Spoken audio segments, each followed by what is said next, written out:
तो हमारे दादा दादी ही थे, नाना नानी थे, वो ऐसे ही दाल पकाते थे। अब उस दाल को पकने में थोड़ा समय लगता था, तो दाल को पकने में तो समय लगना ही चाहिए, क्योंकि आज का जो भौतिक विज्ञान कह रहा है ना, हजारों साल हमारे ऋषि मुनि वो कह गए। हमारे ऋषि मुनियों ने ये कहा, महर्षि भारद्वाज का एक सूत्र है, वो ये कहते हैं कि जो वस्तु खेत में जितनी देर में पकती है वो भोजन में भी उतनी देर में ही पकेगी। अब ध्यान दीजिएगा, दाल खेत में सबसे ज्यादा देर में पकती है। आपको मालूम है अरहर की दाल पकने में तो 6 महीना लग जाता है, कोई कोई दालें पकने में 8 महीना लग जाता है।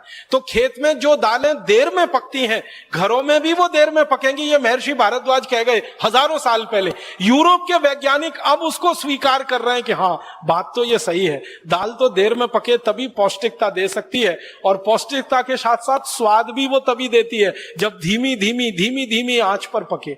हमने वो जल्दी के चक्कर में कुकर लेके 10 मिनट में दाल पक जानी चाहिए उसको खाना शुरू किया है, और ये जोड़ों का दर्द फोकट में अपने शरीर में लेना शुरू कर दिया।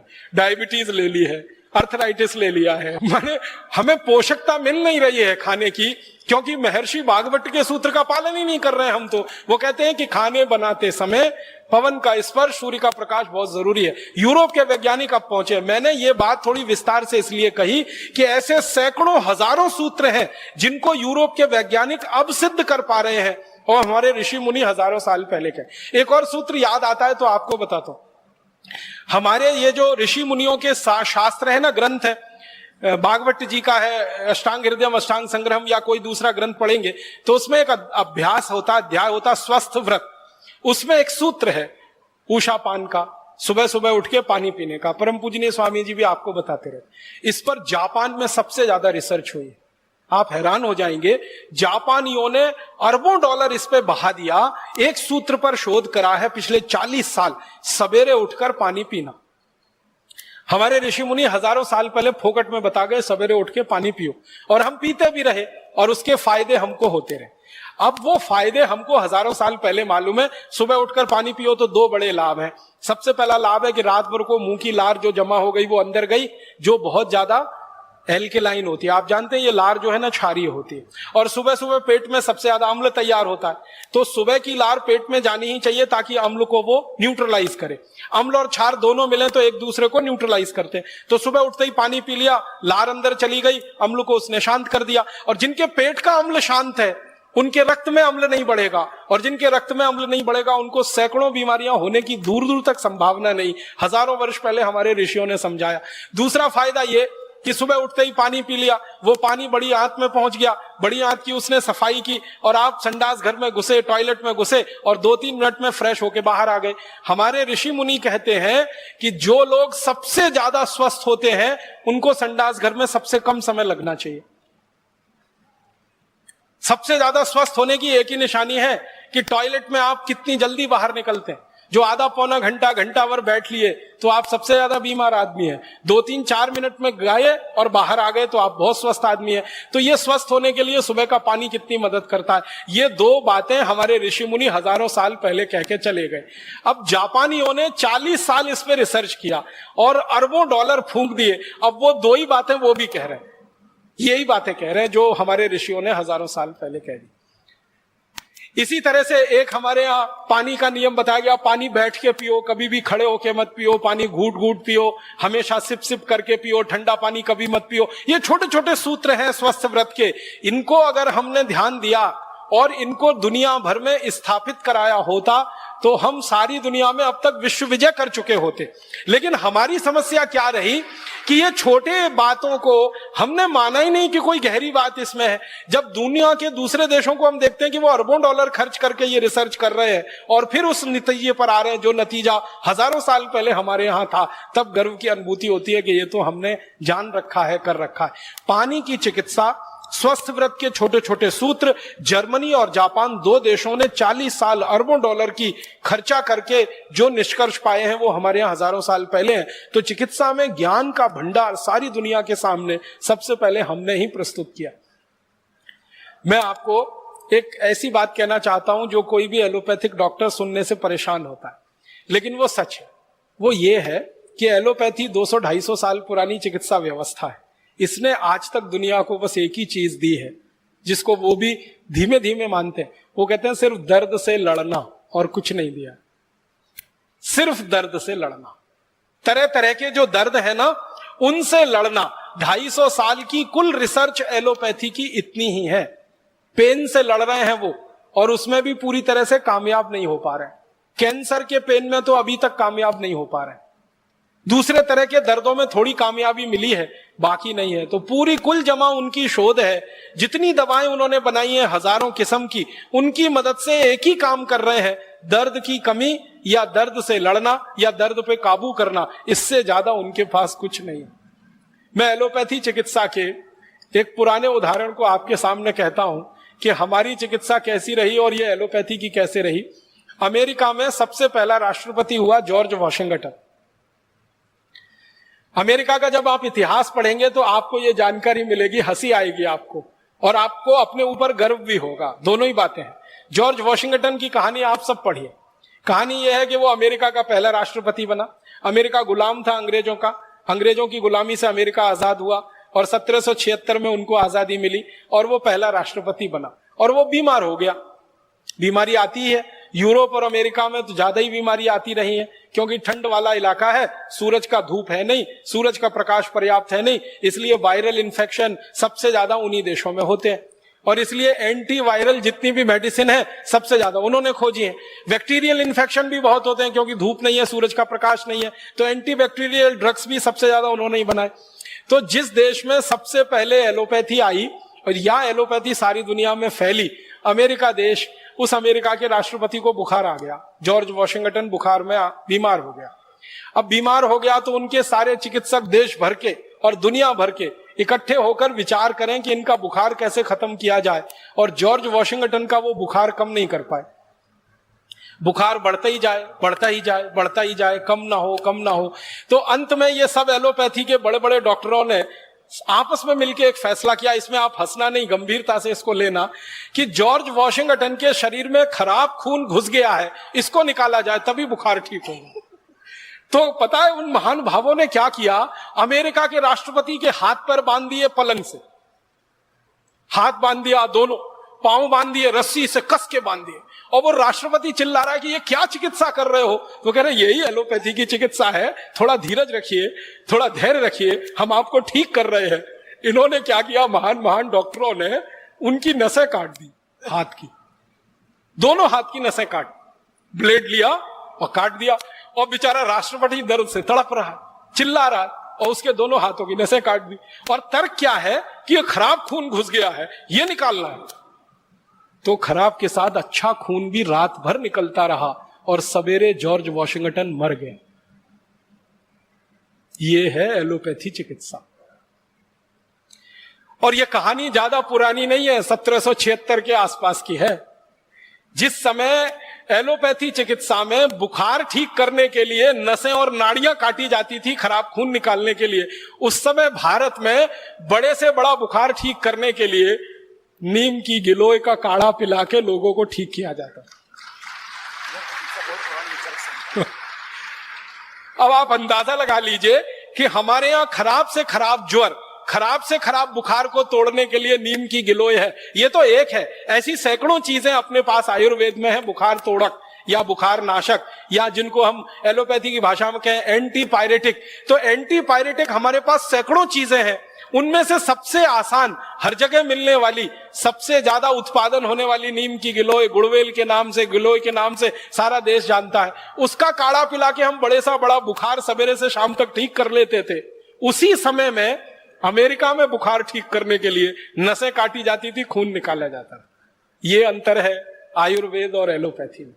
और उसमें से एलोपैथी आगे बढ़ी है और आज सिर्फ वहीं पर आके खड़ी है कि दर्द से लड़ना या दर्द को कम करना, इतने में ही उनको सफलता मिली है। इसके अलावा तो उनके पास कुछ नहीं है सफलता के खाने में। अब हमारे पास एक नहीं, हजारों लाखों चीजें हैं दुनिया को बताने के लिए।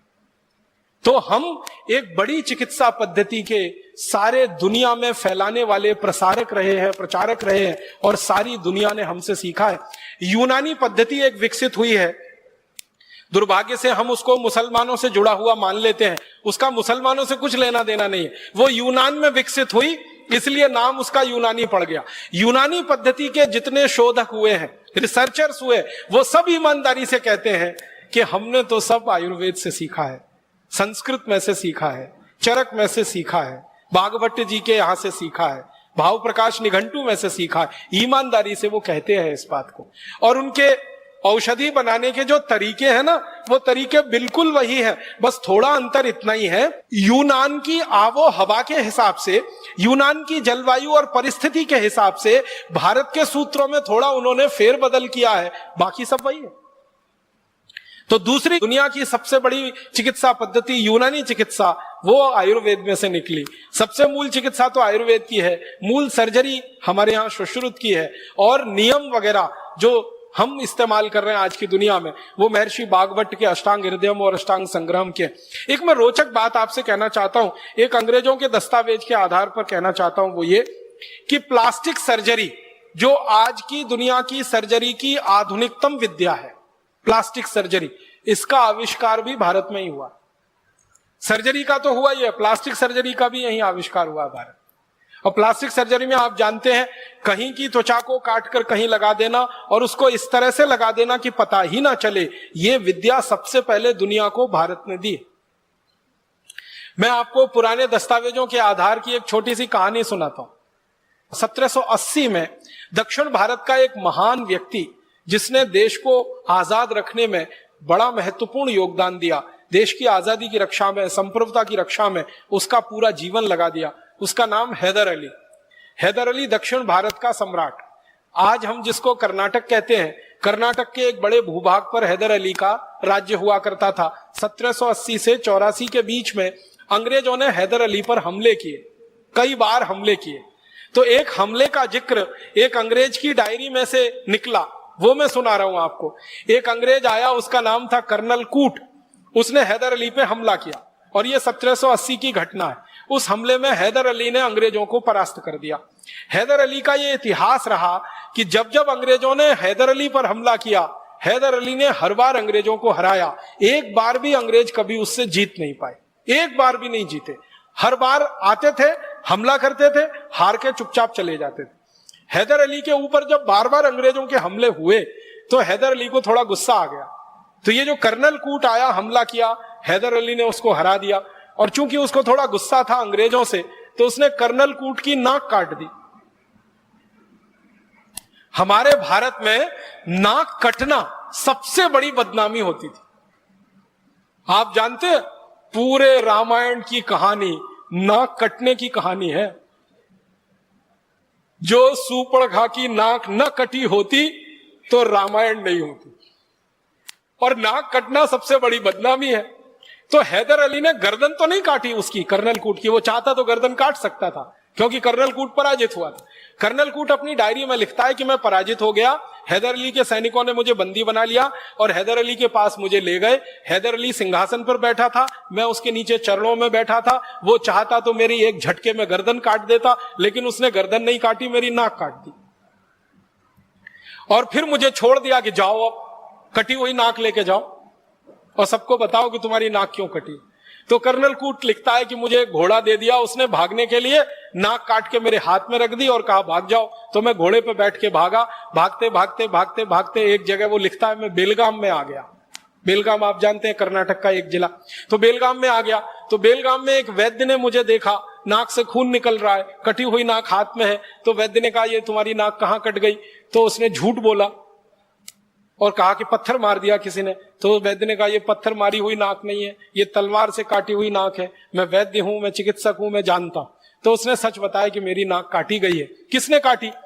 तुम्हारे राजा ने काटी, हैदर अली ने काटी। क्यों काटी? मैंने युद्ध किया उससे, मैं हार गया, उसने मेरी नाक काटी। तो वो वैद्य कहता है कि अब तुम क्या करोगे? कटी नाक से इंग्लैंड जाओगे, लंदन जाओगे? कहता है, जाने की इच्छा तो नहीं है, लेकिन क्या करूं, जाना ही पड़ेगा। तो वो वैद्य इतना दयालु, इतना कृपालु, वो कहता है कि मैं तुम्हारी नाक जोड़ सकता हूं। तो कर्नल कूट कहता है, मुझे तो भरोसा ही नहीं हुआ, ये नाक कैसे जुड़ सकती है कटी हुई? मैंने तो सुना नहीं अपनी जिंदगी में कि एक बार शरीर का कोई अंग कट जाए तो वो जुड़ सकता है। तो वैद्य जी कहते, मैं जोड़ सकता हूं। तो कर्नल कूट ने कहा, जोड़ दो। तो उसने कहा, मेरे घर चलो। तो वैद्य जी उसको ले गया और ऑपरेशन किया। उस ऑपरेशन का 30 पन्ने में वर्णन, वो 300 पन्ने तो नहीं सुना सकता, अंत में सुना रहा हूं। ऑपरेशन सफलतापूर्वक संपन्न हो गया, नाक उसकी जुड़ गई। वैद्य जी ने उसको एक लेप दे दिया बना के और कहा कि ये लेप ले जाओ, रोज सुबह शाम लगाते रहना। वो लेप लेके चला गया। 15-17 दिन के बाद बिल्कुल नाक उसकी जुड़ गई। फिर वो जहाज में बैठ के लंदन चला गया। 3 महीने बाद वो ब्रिटिश पार्लियामेंट में खड़ा होकर भाषण दे रहा है, कर्नल कूट, और सबसे पहला सवाल पूछता है सब अंग्रेजों से, आपको लगता है मेरी नाक कटी हुई है? तो सब अंग्रेज हैरान होके कहते नहीं नहीं, तुम्हारी नाक तो कटी हुई बिल्कुल नहीं दिखती। तब वो कहानी सुना रहा ब्रिटिश पार्लियामेंट में कि मैंने हैदर अली पे हमला किया था, मैं उसमें हार गया, उसने मेरी नाक काटी, फिर भारत में एक वैद्य ने मेरी नाक जोड़ी, और भारत के वैद्यों के पास इतनी बड़ी हुनर है, इतना बड़ा ज्ञान है कि वो कटी हुई नाक को जोड़ सकते हैं। तब उस वैद्य जी की खोज खबर ब्रिटिश पार्लियामेंट में ली गई और अंग्रेजों का एक दल आया और बेलगाम के उस वैद्य को मिला। तो उस वैद्य ने अंग्रेजों को बताया कि यह काम तो भारत के सब गांवों में होता है, मैं अकेला नहीं हूं, ऐसा करने वाले हजारों लाखों लोग हैं। तो अंग्रेजों को हैरानी हुई, कौन सिखाता है आपको? कहने लगे हमारे इसके गुरुकुल चलते हैं, उन गुरुकुलों में सिखाया जाता। फिर अंग्रेज वो गुरुकुलों में गए, वहां उन्होंने एडमिशन लिया, विद्यार्थी के रूप में भर्ती हुए, फिर सीखा। सीखने के बाद इंग्लैंड में जाकर प्लास्टिक सर्जरी उन्होंने शुरू की। और जिन जिन अंग्रेजों ने भारत में प्लास्टिक सर्जरी सीखी है ना, उनकी डायरियां हैं। एक अंग्रेज का मैं बताता हूं आपको, वो कहता है कि जब मैंने पहली बार प्लास्टिक सर्जरी सीखी, जिस गुरु से सीखी, वो भारत का विशेष आदमी था और वो नाई था जाति का, उसने मुझे सिखाई सर्जरी। ध्यान देना इस बात पर, जाति का नाई, जाति का चर्मकार, जाति का कोई और। हमारे यहां ये ज्ञान के बड़े पुलिंदे थे, ज्ञान के बड़े पंडित थे। नाई है इस आधार पर किसी गुरुकुल में उसका प्रवेश वर्जित नहीं था, चर्मकार है इसलिए गुरुकुल में प्रवेश वर्जित नहीं था। जाति के आधार पर हमारे यहां गुरुकुलों में प्रवेश नहीं हुआ है, और जाति के आधार पर हमारे यहां शिक्षा की भी व्यवस्था नहीं है। वर्ण व्यवस्था के आधार पर हमारे यहां सब कुछ चलता रहा है। तो नाई भी सर्जन है, चर्मकार भी सर्जन है। और वो अंग्रेज लिखता है कि चर्मकार तो ज्यादा अच्छा सर्जन इसलिए हो सकता है कि उसको चमड़ा सिलना सबसे अच्छे तरीके से आता है। तो शरीर का चमड़ा सिलना हो या जानवर का, बात तो एक ही है। तो हमारे यहां ऐसे लोग सर्जरी सीखते रहे। तो एक अंग्रेज कह रहा है कि मैंने जिस गुरु से सर्जरी सीखी, पूना का किस्सा है वो, पूना में जिस गुरु से सीखी वो जात का नाई था। सिखाने के बाद उसने मुझसे एक ऑपरेशन कराया, और वो ऑपरेशन का वर्णन है। एक मराठा सैनिक है, और ये 1792 की कहानी है। एक मराठा सैनिक है, उसके दोनों हाथ कट गए हैं युद्ध में, और वो उस गुरु के पास आया है कटे हुए हाथ लेकर जोड़ने के लिए। तो गुरु ने वो ऑपरेशन उस अंग्रेज से करवाया जो सीख रहा है, और वो अंग्रेज गुरु के साथ मिलकर बहुत सफलतापूर्वक ऑपरेशन पूरा किया है। और वो अंग्रेज कहता, उसका नाम है डॉक्टर थॉमस क्रूसो। वो अंग्रेज कहता है कि मैंने मेरे जीवन में इतना बड़ा ज्ञान किसी गुरु से सीखा, और इस गुरु ने मुझसे एक पैसा नहीं लिया, फीस नहीं ली। ये मैं बिल्कुल अचंभा मानता हूं, आश्चर्य मानता हूं। और थॉम क्रूसो ये सीख के गया है। फिर उसने प्लास्टिक सर्जरी का स्कूल खोला, और उस प्लास्टिक सर्जरी के स्कूल में फिर अंग्रेज सीखे हैं, और अंग्रेजों ने सीख सीख कर फिर दुनिया में फैलाया है। दुर्भाग्य इस बात का है कि सारी दुनिया में प्लास्टिक सर्जरी के उस स्कूल का तो वर्णन है, लेकिन इन वैद्यों का वर्णन अभी तक नहीं आया विश्व ग्रंथों में, जिन्होंने अंग्रेजों को प्लास्टिक सर्जरी सिखाई थी। और ये क्यों हम रह गए वंचित? हुआ ये कि 17वीं शताब्दी से 19वीं शताब्दी के बीच में, जब सारी दुनिया में ये रिकॉर्डिंग चल रही थी कि किस देश से क्या आया, किस देश ने दुनिया को क्या दिया, इसके लिए सारा भंडारण हो रहा था, ग्रंथालय बन रहे थे। उस समय चूंकि हम अंग्रेजों के गुलाम थे, इसलिए हम प्रयास नहीं कर पाए और वहां तक पहुंच नहीं पाए। तो अब हमें यह करना पड़ेगा, आज नहीं तो कल सारी दुनिया में जाकर अपने द्वारा दी गई खोजों को स्थापित कराना पड़ेगा, उनका रजिस्ट्रेशन कराना पड़ेगा। जरूरत पड़नी है तो उस पर पेटेंट लेना पड़ेगा, और जरूरत पड़ेगी तो वर्ल्ड पेटेंट लेना पड़ेगा, विश्व पेटेंट लेना पड़ेगा। और पूरी दुनिया में इस ज्ञान को स्थापित कराने के लिए मुझे लगता है कि भारत स्वाभिमान से अच्छा दूसरा कोई अभियान नहीं होगा। हम इस काम को सारी दुनिया में कराएंगे।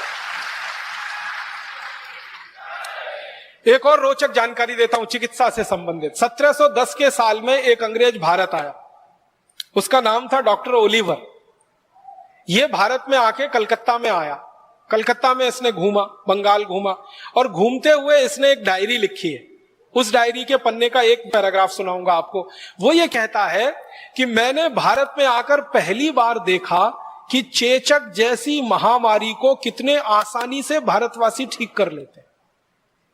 आपको मालूम है 17वीं शताब्दी में सारी दुनिया में एक महामारी फैली थी जिसको चेचक कहते हैं।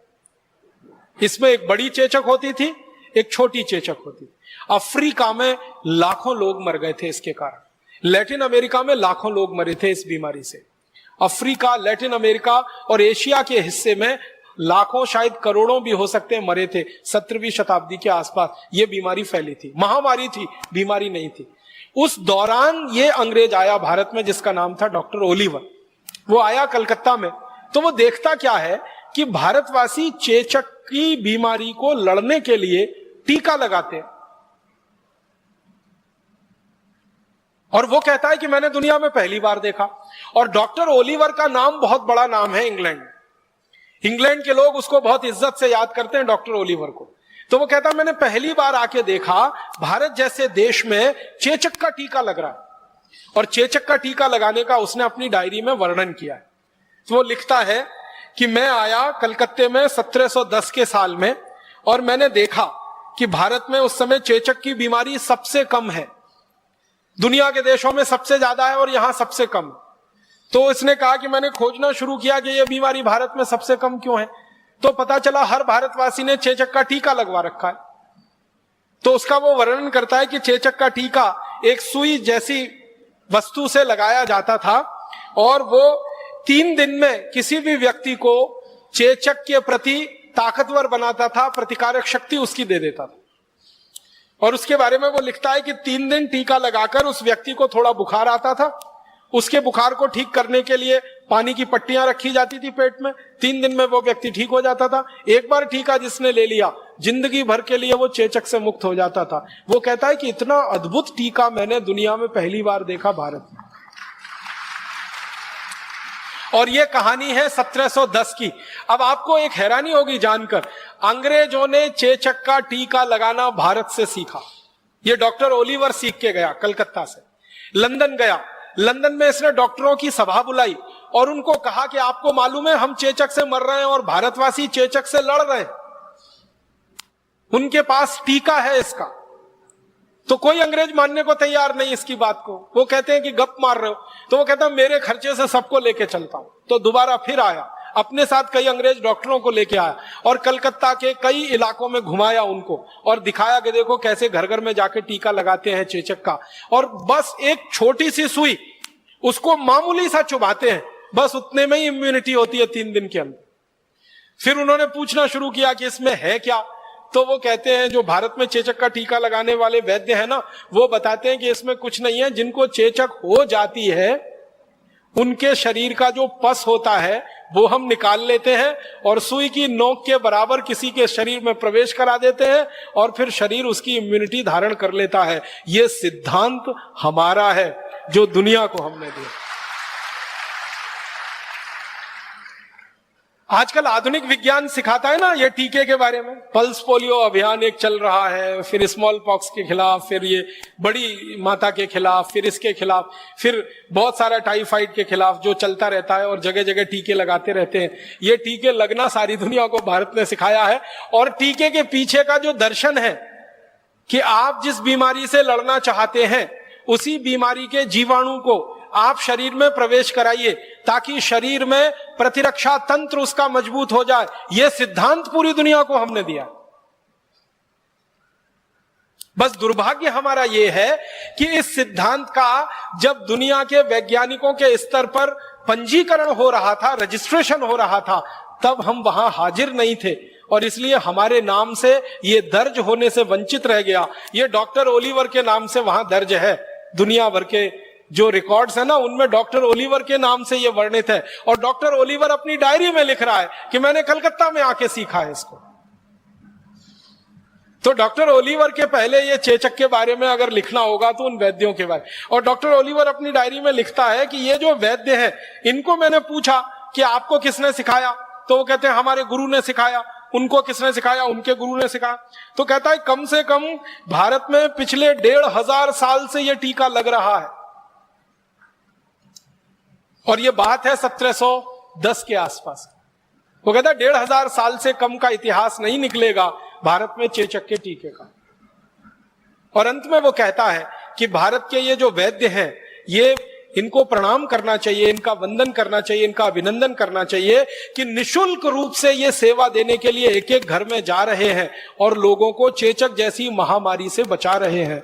हम अंग्रेजों को इन्होंने बिना किसी शुल्क के ये ज्ञान सिखाया है, हम इनके जितने ज्यादा आभारी हो सके उतना अच्छा होगा। ये डायरी के अंत में लिखता है। लेकिन दूसरे अंग्रेज उसकी डायरी का ये अंतिम हिस्सा गायब करके उसको अपने नाम से प्रकाशित करवाते हैं और सारी दुनिया आज ये मान के बैठी है कि चेचक के टीके का आविष्कारक डॉक्टर ओलिवर था, वो भारत था। ओलिवर ने आके यहां सिखा।